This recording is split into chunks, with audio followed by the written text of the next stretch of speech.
Now, I come from the state of Goa as Director of Food and Drug Administration. In the Goa, we had the problem of tobacco for the last 6 to 7 decades, and a lot of NGOs have been seriously working for it. And the state of Goa had commenced from 2003 the control on the tobacco menace, and initially they began with the ban through the Goa Prevention of Food Adulteration Act, which eventually, for some reason on technicalities, the Supreme Court had squashed it.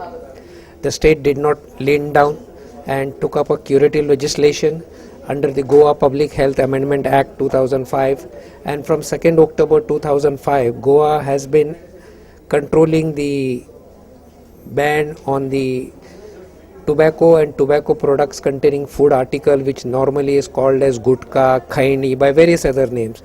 And we have been able to withstand all the legal scrutiny, challenging from the constitution angle and all those things, and have been able to control the use of tobacco in the state. No question that cigarettes have not been banned.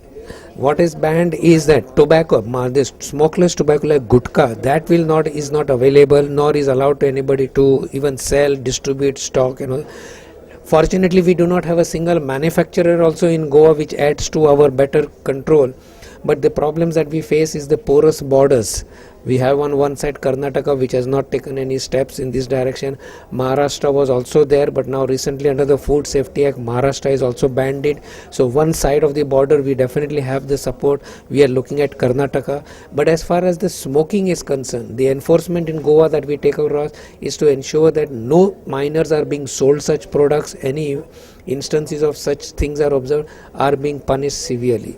Awareness program is that we have frequently programs with the consumer association. We ensure that Goa being a tourist destination, we have certain cases where the NGOs have had Mr. Amitabh Bachchan also having one family poster, and even some other Bollywood stars, celebrities who were found with some cigarette related incidences, and a lot of wide publicity being given, and I think the cases were also filed in the court where I think the celebrities had also given some apologies and all this. So this goes as a long way in promoting awareness to the people, because the role models are also being targeted, so that helps us then passing the message to the public that these things are bad for your health.